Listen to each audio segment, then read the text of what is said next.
আমি জন্মসূত্রে একজন হিন্দু। পৃথিবীতে অনেক ধর্মগ্রন্থ বিদ্যমান এবং প্রতিটা ধর্মগ্রন্থই তার অনুসারীদের কাছে সত্য এবং তাদের কাছে এর সত্যতা প্রমাণ করার জন্য যথেষ্ট যুক্তিও রয়েছে।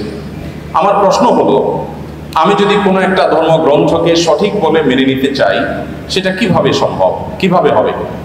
আমি কিভাবে বুঝবো যে এটাই সঠিক, বাকিগুলো ভুল?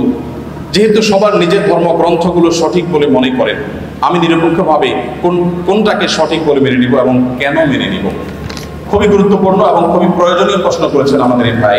আমি প্রথমে তাকে ধন্যবাদ জানাই তার প্রশ্নটি আমাদের কাছে উপস্থাপন করবার জন্য। এর উত্তরে আমরা বলতে চাই যে দেখুন, আল্লাহ রাব্বুল আলামিন প্রত্যেকটা মানুষকে জন্মসূত্রে আল্লাহর ভাষায় আল্লাহ নবী সাল্লাল্লাহু আলাইহি সাল্লামের মাধ্যমে আল্লাহ তাআলা ব্যক্ত করেছেন, ওয়াহী গায়রে মাকতুর মাধ্যমে ব্যক্ত হয়েছে যে কুল্লু মাউলুদিন ইউলাদু আলাল ফিতরা, প্রতিটি মানুষ জন্মসূত্রে ঈমানদার হয়ে জন্মগ্রহণ করে। প্রত্যেকটা মানুষের স্রষ্টার প্রতি বিশ্বাস, এটা নিয়েই সে দুনিয়াতে আসে। এই স্রষ্টা সংক্রান্ত যে ধারণা, এটা তার সমাজ, তার পরিবার থেকে যেটা পায় সেটাকেই সে ধারণ করে। বাকি স্রষ্টার প্রতি ধারণার এই বিশ্বাসকে নিয়েই মানুষ জন্মগ্রহণ করে। তার বাবা মা সম্পর্কে আল্লাহ নবী সাল্লাল্লাহু আলাইহি ওয়াসাল্লাম বলেছেন, ইল্লা আন্না আবওয়াহু ইয়াহুদানিহি আও ইউনাসসারানিহি আও ইউমাজ্জিসানিহি। মানুষ যে বিভিন্ন ধর্মে অনুসারী হয়, এটা তার পরিবার থেকে যে দীক্ষা পায়, পরিবার তাকে যেদিকে গাইড করে সে সেদিকে যায়। বাকি জন্মসূত্রে সে আল্লাহ বা সৃষ্টিকর্তা যে একজন আছেন, সে এক সত্তার প্রতি বিশ্বাসী হয়েই জন্মগ্রহণ করে। তারপরে সে ডাইভার্ট হয়ে যায় পারিবারিকভাবে যে গাইডেন্স পায় সেই গাইডেন্সের আলোকে। এখন আপনি যখন প্রাপ্তবয়স্ক হন, আপনি যখন দেখবেন যে একাধিক ধর্মগ্রন্থ বা একাধিক ধর্ম পৃথিবীতে আছে। আল্লাহ তাআলা কোরআনে কারিমে বলেছেন, ইন্নাদ দীন ইনদাল্লাহিল ইসলাম, আল্লাহর কাছে একমাত্র মনোনীত দিন হলো ইসলাম। এই কথা যখন আপনি জানতে পেরেছেন, তখন আল্লাহ তাআলা আপনাকে যে বিবেক দিয়েছেন, সেই বিবেক খরচ করে আপনি ইসলামকে জানার চেষ্টা করবেন। আমরা যদি কেউ অন্য ধর্মকে জানার চেষ্টা করি, বিশেষ করে আমার যে ভাই প্রশ্ন করেছেন তিনি এবং আরো যারা অন্যান্য ধর্মে আছেন, আমি যদি বলতে চাই যে তারা যদি ইসলামকে জানার চেষ্টা করেন নির্মোহভাবে, তারা যদি সত্যানুসন্ধানের দৃষ্টি নিয়ে ইসলামকে স্টাডি করেন, কোরআনকে তারা পাঠ করেন এবং পড়েন, আমার বিশ্বাস একটা সময় তারা ইসলামের সত্যতাকে খুব সহজে, খুব স্বাভাবিকভাবে উপলব্ধি করতে পারবেন।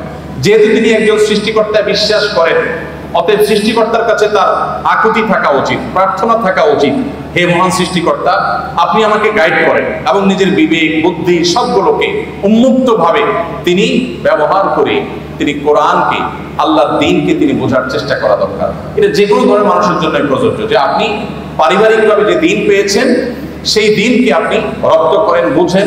অন্য ধর্মাবলম্বী ভাই যারা আছেন তাদেরকে আমরা বলবো যে কোরআন আপনারা নির্মোহভাবে একটু পড়ার চেষ্টা করুন। ফ্রান্সের একজন পলিটিশিয়ান, তিনি একসময় ইসলামের প্রতি অনেক বেশি বিদ্বেষ ধারণ করতেন। 2009, 10, 11 এই সময়টাতে আমি সোশ্যাল মিডিয়াতে আমার ফেসবুক আইডিতে তার ছবি, নাম দিয়ে অনেক লেখালেখি করেছি তার ইসলাম বিদ্বেষের কারণে, মুসলমানদের প্রতি বিদ্বেষের কারণে। বেশ কিছুদিন পর, বোধহয় গত কিছুদিন আগে, এক ভদ্রলোক আমাকে দেখালেন ইউটিউবে তার একটা ভিডিও। আমি দেখে তো অবাক হলাম যে এই ভদ্রলোক একজন পলিটিশিয়ান ছিলেন, পাওয়ারফুল পলিটিশিয়ান ছিলেন। তিনি কোরআন এবং নবী করিম সাল্লাল্লাহু আলাইহি সাল্লামের সিরাত, এটাকে অধ্যয়ন করে উনি অধ্যয়ন করেছিলেন মুসলমানদের দৌড় ধরার জন্য, কিন্তু অধ্যয়ন করে তিনি একটা পর্যায়ে ইসলাম গ্রহণ করেছেন। অতএব আমি আমার এই প্রশ্নকর্তা বন্ধুকে বলবো, আপনি দুটি জিনিস, একটি হলো আপনি মুক্ত মন নিয়ে কোরআনে কারিমটা একটু পড়ুন এবং নবী সাল্লাল্লাহু আলাইহি ওয়াসাল্লাম পুরো জীবনটা একবার পড়ুন। আপনি এটা পড়ার পর, মুক্ত মনে পড়ার পর, আপনার বিবেক আপনাকে গাইড করবে যে মুহাম্মদ সাল্লাল্লাহু আলাইহি ওয়াসাল্লামের যে দ্বীন আল্লাহর পক্ষ থেকে তিনি আমাদের সামনে উপস্থাপন করেছেন, এটা আল্লাহর পক্ষ থেকে আনিত ধর্ম এবং একমাত্র সত্য ধর্ম। এবং ইন্নাদ দীন ইনদাল্লাহিল ইসলাম, এই আয়াতের মর্ম আপনি উপলব্ধি করতে পারেন যদি কোরআনটা আপনি নির্মমভাবে পড়েন এবং নবী সাল্লাল্লাহু আলাইহি ওয়াসাল্লামের সিরাতটা আপনি পাঠ করেন। আল্লাহ তাআলা আমাদের সবাইকে হেদায়েতের পথে পরিচালিত হওয়ার তৌফিক দান করুন। অনেক সময় বিশ্ববিদ্যালয়ের বাসে থাকার কারণে মাগরিবের নামাজ মিস হয়ে যায়। বিষয়টি এমন, নামাজ পড়তে গেলে বাস চলে যাবে কিংবা বাসে সবাই মানবে না, পরবর্তী বাসের জন্য বসে থাকলে বাসায় যেতে দেরি হয়ে যাবে, মানে আশুলিয়া থেকে নারায়ণগঞ্জ। আবার পরের দিন সকালে ক্লাস থাকে, ফজর পড়েই রওনা দিতে হয়। এমন সময় মাগরিবের নামাজ কি বসে আদায় করা যাবে? দেখুন, মুসলমানের কাছে নামাজের চাইতে গুরুত্বপূর্ণ কোনো বিষয় না। নামাজ হলো মুসলমানের কাছে সবচেয়ে গুরুত্বপূর্ণ বিষয়। বিধায় নামাজের জন্য যদি আপনার একটু দেরি করে যাওয়া লাগে, একটু পরের বাসে যেতে হয়, 1 ঘন্টা পরে বাসায় পৌঁছেন, তাহলে তাই করতে হবে। প্রয়োজনে আপনি বাস থামিয়ে পথে নেমে যেতে হবে যদি টাইম চলে যায়, কারণ ইন্নাস সালাতা কানাত আলাল মুমিনিনা কিতাব মাওকুতা, নির্দিষ্ট সময় নামাজ পড়তে হবে।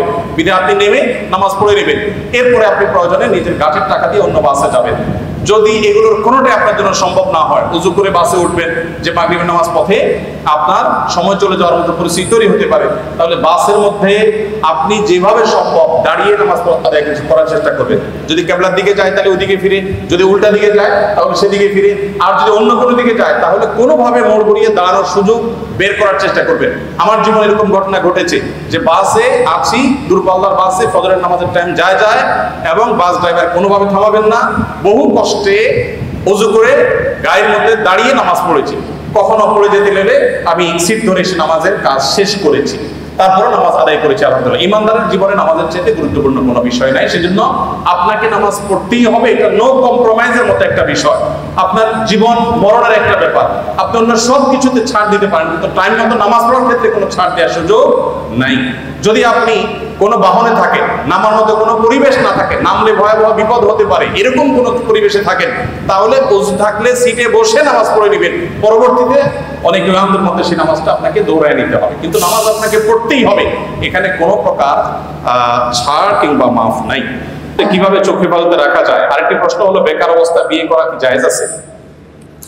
চোখের হেফাজত করার জন্য যে কয়েকটা উপায় আছে, তার মধ্যে একটা হলো বিয়ে। নবী সাল্লাল্লাহু আলাইহি ওয়াসাল্লাম বিবাহ করার ফজিলত বর্ণনা করতে গিয়ে বলেছেন, ফাইন্নাহু আগাদু লিল বাসারি ওয়া আহসানু লিল ফারাজি। যদি কেউ বিবাহ করে ফেলে তার জন্য দৃষ্টিকে সংযত রাখাটা সহজ হয়।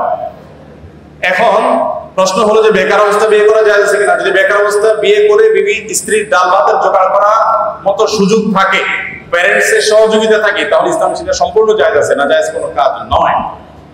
বেকার অবস্থায় প্রেম বা অবৈধ ভালোবাসা সম্পর্ক হয় কি হয় না? শুধু হয় না, এই প্রেম ভালো তথাকথিত প্রেম ভালোবাসা নামের এই 2 নম্বরই এটা বেকাররা বেশি করে। কি বলেন? যত বেকার আছে এখনো কর্মজীবনে ঢুকে নাই, আপনি দেখবেন তথাকথিত ভালোবাসার নামে বিবাহ বহির্ভূত সম্পর্ক সবচেয়ে বেশি করে এরা। কারণ কাজ নাই, শয়তান তার মাথায় একটা আকাশ ঢুকায় দেয় এবং তাকে বিপদগামিতার দিকে নিয়ে যায়। তো বেকার অবস্থা যদি খারাপ কাজ করা যায়, ভালো কাজ কেন করা যাবে না? অবশ্যই করা যাবে, তবে স্ত্রীর ভরণ পোষণের দায়িত্ব অবশ্যই আপনাকে বা আপনার প্যারেন্টসকে নিতে হবে। আপনি মুখস্থ শুধু করে ফেললেন, কারো দায়িত্ব নেওয়ার মতো আর্থিক ক্যাপাবিলিটি থাকবে না, এটা কিন্তু জায়েজ।